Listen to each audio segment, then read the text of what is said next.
Hi, timekeepers. I just wanted to take a moment to say thank you, truly from the bottom of my heart, for being a part of the My Reader Minutes community. Even though it's not a lot of us, every view, every comment, every word of encouragement reminds me of why I love doing this. If you feel that to support the channel even further, you can now make a donation by scanning the QR code you see on the screen. Every contribution helps me keep creating the content you enjoy and keeps this little corner of the internet growing. As a token of my gratitude, anyone who donates $2.99 or more will receive a special gift, an affirmation coloring book designed to uplift your spirit and bring a little extra joy into your life. Just be sure to leave your email so I can send it directly to you. Thank you again for believing in me, supporting this journey, and sharing this space with me. I truly could not do this without you. Now let's get into the mess. Hello, welcome. Thanks for stopping by. Sorry it's late and I just wanted to get this out here real quick. I wish I had been in person to the Diddy trial because it sounds like day one was explosive. Um, I listened to some of my favorite YouTubers. I'm sure you all have done the same. Pretty much all of them were saying the same thing. The one that came with the most detail for me was Armand Wiggins. Shout out to Armand. But Tisa Tells basically was on the same line as Armand. Mims, same thing. They all had their own different perspectives of what was going on. I actually at work watched while I was at work because it was a live uh she did it live. That surprise witness with BJ. I like her too, right? She wasn't in the courtroom and she was going by Inner City Press, who was just live tweeting as things went on in the courtroom. But he didn't get as detailed as the ones that were in there with him. Anywho, Tisa talks about all the people that she saw. There was a lot of people there. They had an overflow room. I mean, they put on a show, it sounds like, in the courtroom. Like, I didn't know that they would have done that. But I guess it's such a high profile case. I don't know. Does it bring in business? I don't know. But it was like a spectator sport. Like they had anybody could line up and go in. I guess unless you had warrants, then they might run your name, but I don't know. But anybody that wanted to go into the courtroom could go. I'm like, maybe this could be a field trip. I don't know. But you have to stand outside all night, all day and all night in order to get a seat. Now, I'm not willing to do all that. But I guess the experience would be something. If you had time, I don't have time to do that. But anywho, to make a long story short, based on what I can surmise, this is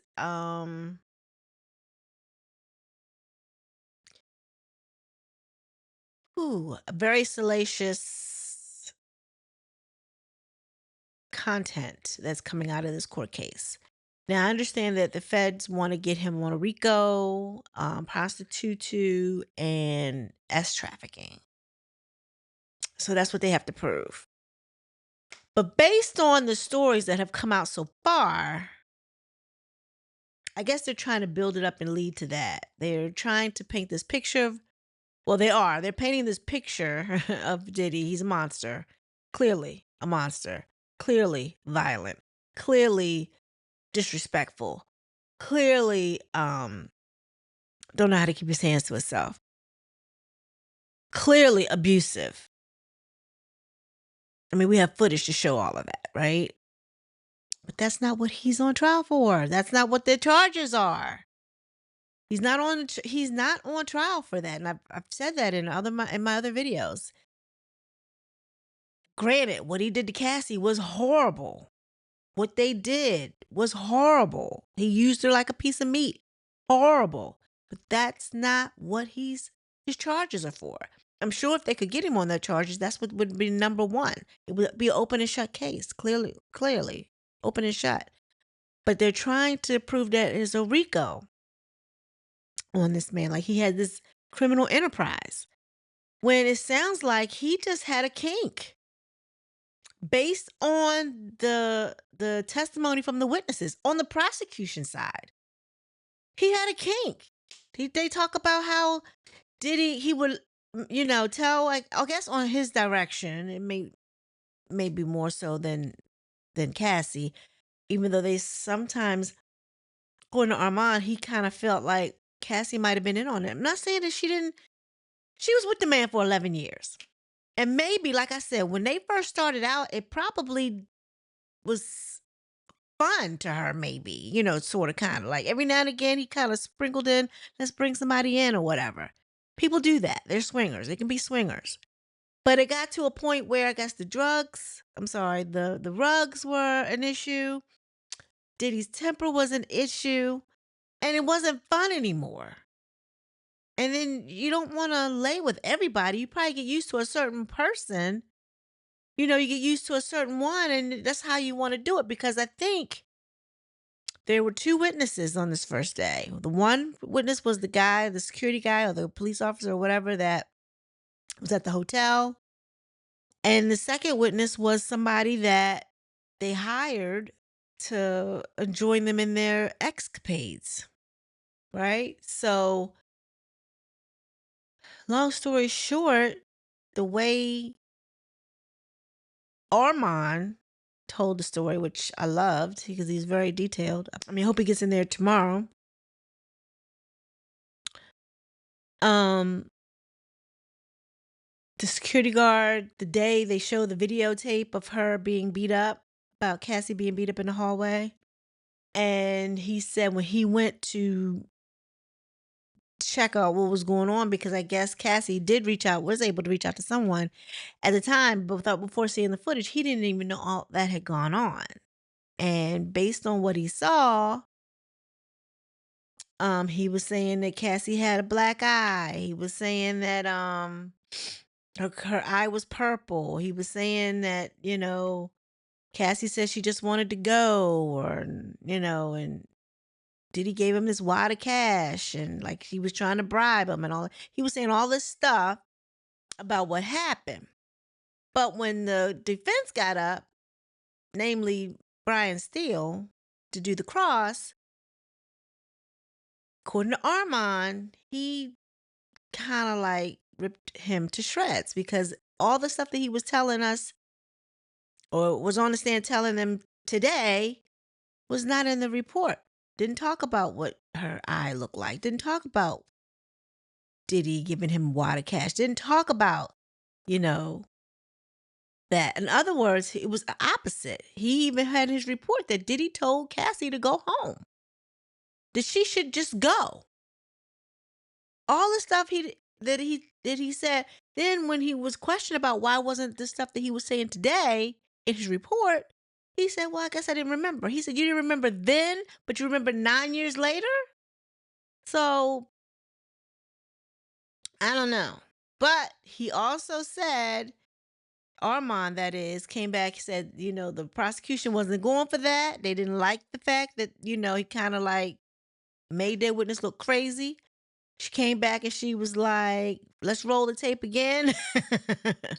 Does that look like somebody that said was free to go? Because he showed the part where he was pulling her back down the hall, back down to the room. I guess you have to be there. You have to be inside the courtroom and to see what all the goings on. But Armand told that story today, and I really, really enjoyed his commentary on it. Y'all need to check him out. Then he talked about the second witness and talked about how it was I guess someone that they had called up. I guess he was part of a male review, like a stripper. But he thought that he was going on a gig. And when he got there, it was just Cassie, and she was dressed up in heels, lingerie, and a red wig, and said, was it okay if it was just her? And he was like, yeah, it's cool. So he came on in and said, and she said to him, it was her birthday. And he said that I don't think he knew that It was a man in there, but he didn't know it was Diddy at the time, and Diddy was dressed up in a bandana and a hat in the corner. And while they were getting it on, Diddy was over there self-pleasuring himself. He was just a voyeur. Diddy has a kink. Diddy is weird. Diddy is a weirdo. Some of the stuff that they're saying that he directed them to do, weirdo stuff, sickening stuff, but weirdo-ish. And I guess if it didn't go as planned, Cassie got the brakes beat off of her. Like, I tell you to do this, I tell you to do that, and if I tell you to do this, you do it. He would take out his frustrations out on Cassie or whatever female that he was involved in, which goes to show that he probably did do the same thing to Kim Porter, allegedly, Young Miami, allegedly, because they even talked about the whole urine factor, about how he directed the guy to urinate in her mouth. Now, for me, my thing with this, case closed. He's convicted. After that, like, no, no, no, no, no. Then he also said that Cassie would at times would request for him to pee on her. Now, I don't know if that was at the direction of Diddy, but she would request it. And then both of them together would direct him on how to do it because he thought he would just go into the bathroom. But his thing was like, no, you don't do it like that. You have to ease it out, like sprinkle it on her. I feel like most of this was at Diddy's direction. I feel like that. I feel like in order for her not to get in order for her not to get the brakes beat off of her, she had to go along with the program. I don't believe that she wanted all that stuff. I personally don't believe that. I don't know though. I wasn't there. I only go by what the commentary was. And based on the witness, the request was coming from Cassie. But I feel like, but you have to prove it. And I guess we'll have to go by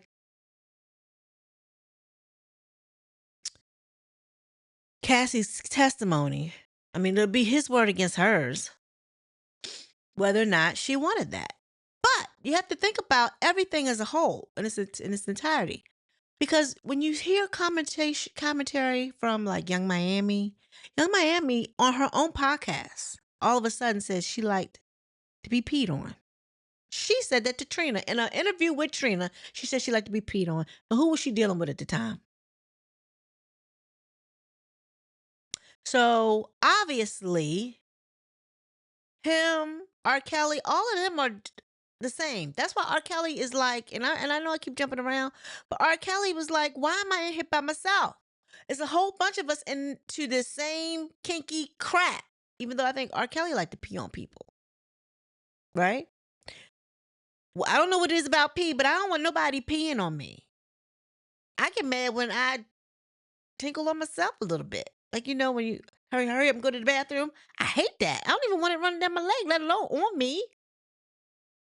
You know what I mean? I've done that when you're like, oh, shoot, I got to go. And I'm at my big old age now. When I go, I got to go. I can't hold it like I used to. So I'm not into the pee thing. That's, oh my gosh. Then that's not the whole brunt of it. It got to the point where I guess Diddy was being relaxed. He didn't wear the bandana, didn't cover himself up anymore. He was used to the guy being a part of their escapades.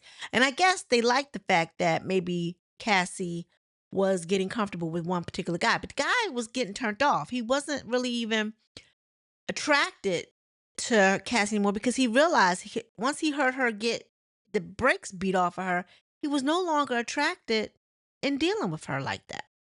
He was more so concerned of her well-being. And her thing was, oh, it's okay, it's okay, it's okay. But I don't know if Cassie had Stockholm syndrome. She was broken, low self-esteem, didn't know her self-worth. There's a whole bunch of stuff going on in this whole picture. And Diddy took advantage of that young girl. She was young. She was 19. I don't know what background she came in, but I want to say I had heard maybe that he helped and pay and helped out her parents. I want to say, I don't know, I can't remember, but I just want to say I think I heard that. So if money was a thing and he was taking care of her and her parents, maybe she felt like she needed to take one for the team. I don't know. That's what it sounds like. And when requests came from Cassie, so it seemed like or sounded like they really weren't coming from Cassie. That was based on Diddy's direction. That's my personal opinion.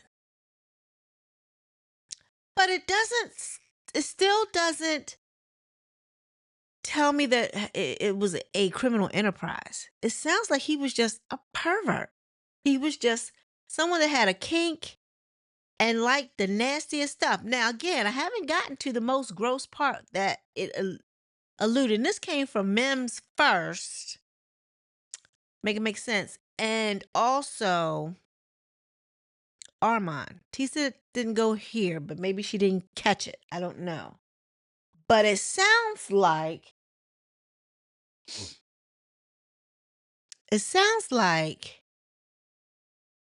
Diddy would instruct whoever Cassie was with to ejaculate in her. And once they would do that, those two would leave and go somewhere else and leave the person in the room by themselves. And the guy said one time he said he couldn't do it. He just acted like he did it. And and Cassie and Diddy went in another room.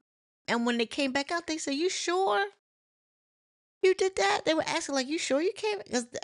So I don't know what that was, but it gave you the impression that Diddy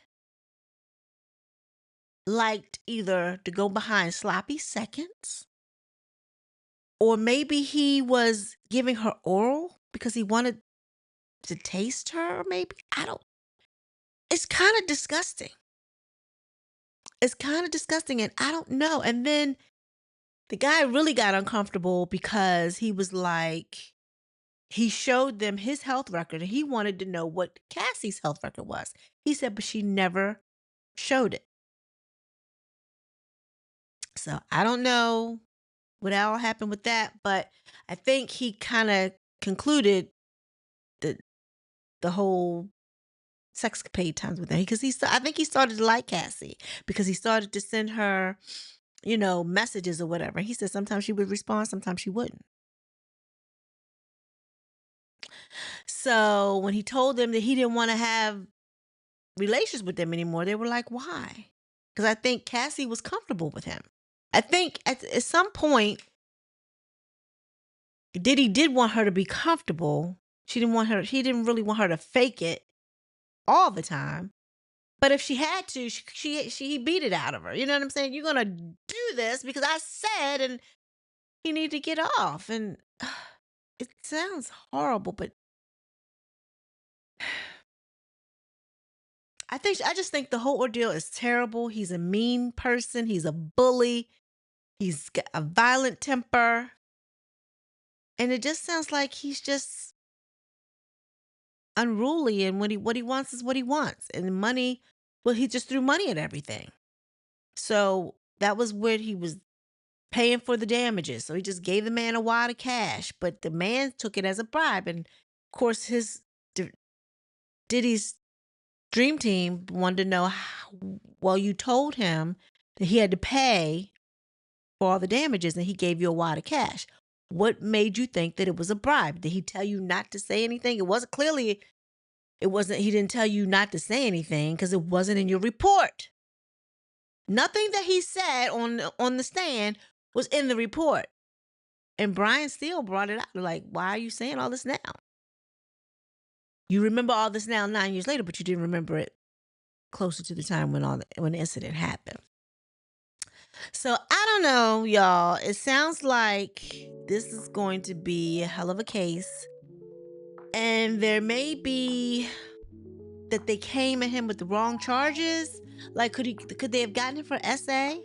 Or I don't know. Statute of limitation played a part in this, so they had to get him on what they could get him on. But I don't know if they're going to be very successful. Now, it depends on. I mean, we still got 8 weeks, so this was just the first day, and yeah, I think Brian still needs to be that lead attorney. And then yeah, it is what it is.